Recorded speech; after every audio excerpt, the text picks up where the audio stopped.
হাত হলুদ বাটে সেই হাত বরের গায়ে হলুদ লাগায় না।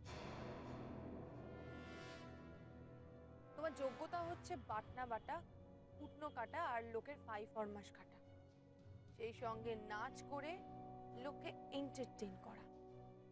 সেই জন্যই তোমাকে এই বাড়িতে আনা হয়েছে, আমার দাদা ভাইয়ের গায়ে হলুদ লাগানোর জন্য নয়। আপনি ওকে অপমান করছেন। এই তুমি চুপ করো। মান অপমান বোধ তোমাদের আছে নাকি? ভুলে যেও না, ও আমাদের কোম্পানি থেকে হাত পেতে স্যালারি নেয়।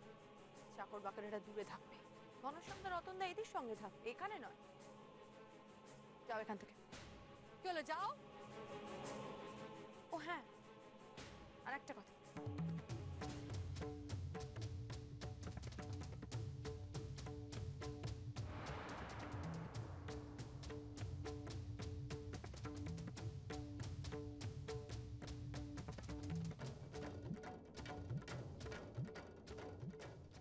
নেচেছো না, টিপস দিলাম।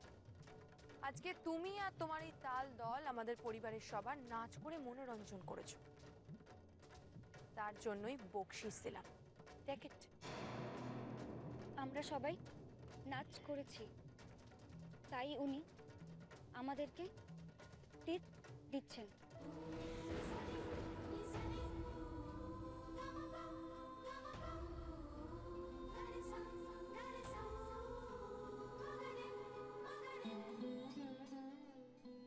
শায়রি কি হচ্ছে নাকি?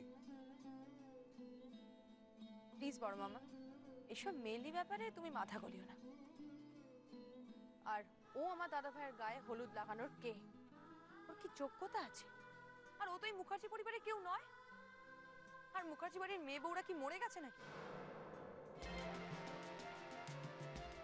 মম, মামিমণি, স্নেহা, তোমরা সবাই এদিকে এসো, দাদা ভাইয়ের গায়ে হলুদ দিতে হবে। মনিদি, তোমরা উলু দাও, শাক ভাজা। তুমি কিন্তু একজনের নাম নিতে ভুলে গেছো।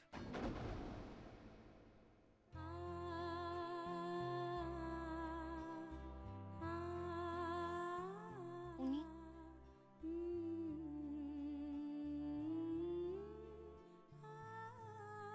সঞ্জুর দিদিমা।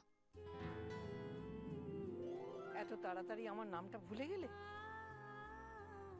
আমার নাতির বিয়ে আর দিম্মা আসবে না?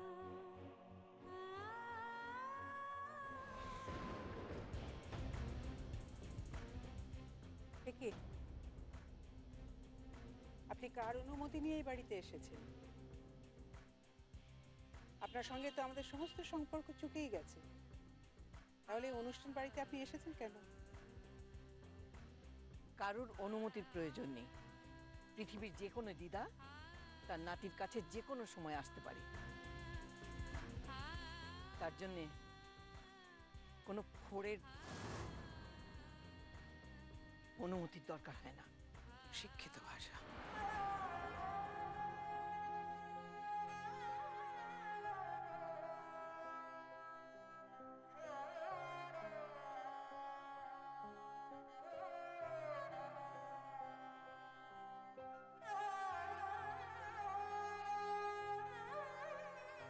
আমি তোকে আশীর্বাদ করছি, তোর খুব ভালো হবে।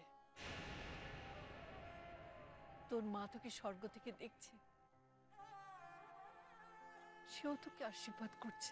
নাটক করছেন দেখুন, স্বর্গ থেকে নয় নরক থেকে দেখছেন।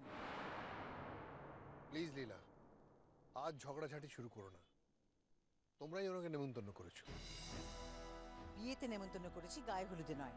ওকে বলতে দাও যশ, ও তো বরাবর বলেই এসেছে। তোমার যদি বলা শেষ হয়ে গিয়ে থাকে, কটা প্রশ্ন করতে পারি? কি প্রশ্ন? আমার প্রশ্ন হচ্ছে, যশোজিৎ আমার নাতির ঠিক কার সঙ্গে বিয়ে দিচ্ছে? তার নাম কি, তার বংশ পরিচয় কি, তার গোত্র কি, সে আমার নাতির সমস্ত দায়িত্ব নিতে পারবে কিনা, এসব আমার জানার দরকার। আমি বলছি, মেয়েটির নাম শর্মিষ্ঠা, শিক্ষিত পরিবার, মেয়েটি ভালো এবং গান জানে। ঘরের কাজকর্ম সব জান? আমরা তো বাড়িতে বউ আনছি, কাজের লোক আনছে কি? আমার মেয়ের বেলা এসব কথা তোমাদের মনে ছিল না। তার উপর কত অত্যাচার করেছো তোমরা। সেও তো বাড়ির বউ ছিল, কাজের মেয়ে ছিল না। আপনার মেয়ে পরিবারের ওপর একটা অভিশাপ ছিল, যে অভিশাপ সঞ্জু এখনো বয়ে বেড়াচ্ছে।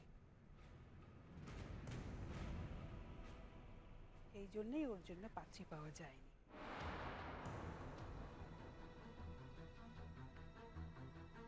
লীলা আর আমি উদ্যোগ নিয়ে ওর জন্য পাত্রী খুঁজেছি, ওকে বিয়ে দিয়ে ওকে উতরে দিচ্ছি, তো যশোর দিকে চেয়ে। এবার আপনি বুঝতে পেরেছেন তো? এই তোমরা শাঁখ বাজাও, উলু দাও সবাই।